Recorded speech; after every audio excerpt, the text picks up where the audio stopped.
Hello बच्चों, आज हम पढ़ेंगे सर्वनाम। कल हमने पढ़ा था संज्ञा। तो संज्ञा के बाद सेकंड चैप्टर है हमारा सर्वनाम। तो सबसे पहले हम जानेंगे सर्वनाम किसे कहते हैं, सर्वनाम का अर्थ क्या है। तो सर्वनाम का अर्थ होता है सबका नाम, यानी जो सबके लिए नाम आए वह सर्वनाम कहलाता है। तो सर्वनाम की परिभाषा है, अर्थ जानने के बाद हम सर्वनाम की परिभाषा पढ़ेंगे। तो संज्ञा के स्थान पर प्रयुक्त होने वाले शब्द सर्वनाम कहलाते हैं। संज्ञा के स्थान पर प्रयुक्त होने वाले शब्द क्या कहलाते हैं? सर्वनाम कहलाते हैं। जो शब्द हम संज्ञा के स्थान पर प्रयोग करते हैं वो सर्वनाम कहलाते हैं। अब देखो कि संज्ञा की परिभाषा हमने पढ़ी थी कि किसी व्यक्ति, वस्तु, स्थान, अवस्था आदि के नाम को संज्ञा कहते हैं। तो अब जैसे किसी चीज का बार बार पुनरावृत्ति होती है तो वो सुनने में अच्छी नहीं लगती। जैसे मैं आपको एक बोलकर गद्यांश बताती हूँ। आम फलों का राजा है। आम को देवताओं का फल भी कहते हैं। आम हिमालय की तराइयों से लेकर दक्षिण भारत के समुद्री किनारों तक फलता है। आमों के अनगिनत नाम और जातियां हैं। आम का पेड़ बड़ा उदार और दानी माना जाता है। इसी गद्यांश को व्याकरण की दृष्टि से देखिए तो ये अशुद्ध है, यह सही नहीं है। अब इस गद्यांश को हम वापस बोलेंगे। आम फलों का राजा है, इसे देवताओं का फल भी कहते हैं। यह हिमालय की तराइयों से लेकर दक्षिणी भारत के समुद्री किनारों तक फलता है। इसके अनगिनत नाम और जातियां हैं। यह पेड़ बड़ा उदार और दानी माना जाता है। यह गद्यांश सुनने से प्रतीत होता है कि ये पहले गद्यांश से बहुत अलग है। ध्यान देने से ये स्पष्ट हो जाता है कि पहले गद्यांश में आम शब्द का प्रयोग बार बार होने से हमें अटपटा लग रहा था। दूसरे गद्यांश में आम के स्थान पर इससे, यह, इसके शब्दों का प्रयोग हुआ है। यह शब्द आम के स्थान पर प्रयुक्त हुए हैं, अतः इन्हें व्याकरण में सर्वनाम कहते हैं। तो जिन शब्दों का संज्ञा के स्थान पर प्रयोग हो वे सर्वनाम कहलाते हैं। तो अब हमने सर्वनाम की परिभाषा और सर्वनाम का अर्थ जान लिया है। अब हम पढ़ेंगे सर्वनाम के भेद। तो सबसे पहले है कि सर्वनाम के भेद कितने होते हैं। तो सर्वनाम के 6 भेद होते हैं। कौन कौन से? प्रथम है पुरुषवाचक सर्वनाम, निश्चयवाचक सर्वनाम, अनिश्चयवाचक सर्वनाम, संबंधवाचक सर्वनाम, प्रश्नवाचक सर्वनाम, निजवाचक सर्वनाम। ये 6 भेद हो गए सर्वनाम के। अब इन 6 भेदों की हम अलग अलग परिभाषाएं, इनके अलग अलग उदाहरण पढ़ेंगे। आगे समझने के लिए हम इनको अच्छी तरह से पढ़ेंगे। तो हमने सर्वनाम के भेद जाने हैं। कितने भेद होते हैं सर्वनाम के? 6 भेद होते हैं। अब है सबसे पहले पुरुषवाचक सर्वनाम। तो पुरुषवाचक सर्वनाम है, पुरुषवाचक सर्वनाम किसे कहते हैं? देखो,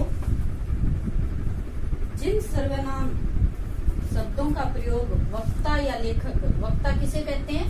वक्ता स्वयं बोलने वाला, जो बोल रहा है, वक्ता या लेखक अपने लिए करता है, उन्हें उत्तम पुरुष सर्वनाम कहते हैं।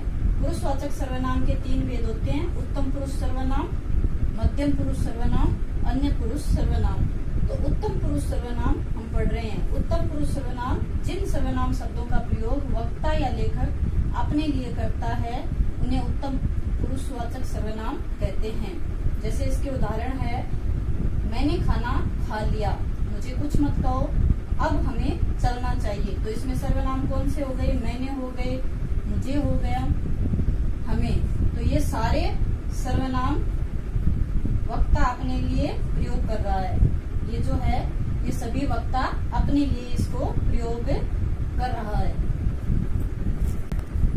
पुरुषवाचक का सेकंड भेद है मध्यम पुरुष। तो मध्यम पुरुष सर्वनाम किसे कहते हैं? मध्यम पुरुष जिन सर्वनाम शब्दों का प्रयोग वक्ता, वक्ता यानी बोलने वाला, श्रोता यानी सुनने वाले के लिए करता है, उन्हें मध्यम पुरुष सर्वनाम कहते हैं। जब वक्ता यानी जो बोल रहा है वो सुनने वाले के लिए प्रयोग करता है, वो शब्द मध्यम पुरुष सर्वनाम में कहलाते हैं। जैसे इसके उदाहरण है, तुम बहुत बोलते हो, तुझे क्या करना चाहिए, आप कब आए, तुम सब कहाँ जा रहे हो। ये सारे उदाहरण मध्यम पुरुष सर्वनाम के हैं, क्योंकि इसमें जो वक्ता बोल रहा है वो सुनने वाले के लिए इनका प्रयोग कर रहा है। पुरुषवाचक सर्वनाम का तीसरा भेद है अन्य पुरुष सर्वनाम। तो अन्य पुरुष सर्वनाम किसे कहते हैं, जिन सर्वनाम शब्दों का प्रयोग कहने, बोलने अथवा लिखने वाला किसी अन्य के लिए करता है वे अन्य पुरुष सर्वनाम कहलाते हैं। जैसे इसके उदाहरण है, वह लिख रही है, उन्हें यहाँ बुला लो, वे लोग दिल्ली जा रहे हैं, आदि उदाहरण है अन्य पुरुष सर्वनाम के हैं। तो ये हो गए पुरुषवाचक सर्वनाम के 3 उपभेद। कौन कौन से, उत्तम पुरुष सर्वनाम, मध्यम पुरुष सर्वनाम, अन्य पुरुष सर्वनाम। उत्तम पुरुष में वक्ता अपने लिए प्रयोग करता है, मध्यम पुरुष में श्रोता के लिए, सुनने वाले के लिए प्रयोग करता है, अन्य पुरुष में ना तो स्वयं के लिए ना सुनने वाले के लिए बल्कि तीसरे के लिए जिसका प्रयोग किया जा रहा है वह अन्य पुरुष सर्वनाम में आता है। तो सर्वनाम का सेकंड भेद है निश्चयवाचक सर्वनाम। निश्चयवाचक सर्वनाम की परिभाषा है, जो सर्वनाम शब्द किसी निकट या दूर यानी समीपवर्ती या दूरवर्ती के व्यक्ति अथवा वस्तु की ओर निश्चय पूर्वक संकेत करे वह निश्चयवाचक सर्वनाम में कहलाता है। जैसे उदाहरण है इसके, यह मेरा घर है, वह मेरी पुस्तक है, यह प्रदीप का घर है। तो यह, वह, ये सारे निश्चित रूप से संकेत कर रहे हैं। तो ये आ गया निश्चयवाचक सर्वनाम के अंतर्गत। सर्वनाम का तीसरा भेद है अनिश्चयवाचक सर्वनाम। तो निश्चयवाचक सर्वनाम में हमने पढ़ी कि जो निश्चित वस्तुओं के लिए प्रयोग में किया जाए वो निश्चयवाचक सर्वनाम में कहलाता है। अब है अनिश्चयवाचक सर्वनाम, यानी जो अनिश्चित वस्तुएं होती है या व्यक्ति होता है उनके लिए। जैसे परिभाषा है, सबसे पहले हम इसकी परिभाषा पढ़ेंगे। जिन सर्वनाम शब्दों से किसी निश्चित प्राणी या वस्तु का बोध न हो उन्हें अनिश्चयवाचक सर्वनाम में कहते हैं। जैसे उदाहरण है इसके, भैया कोई तुम्हें बुला रहा है, पानी में कुछ गिर गया है। तो ये कोई, कुछ जो शब्द है ये सर्वनाम है। तो कोई आ गया व्यक्ति के लिए या प्राणी के लिए आता है कोई शब्द, और कुछ शब्द आता है वस्तु के लिए, जो निर्जीव चीजें होती है उनके लिए कुछ शब्द आता है। जैसे चाय में कुछ गिर गया है, दूध में कुछ गिर गया है, वैसे ही ये कुछ शब्द आता है।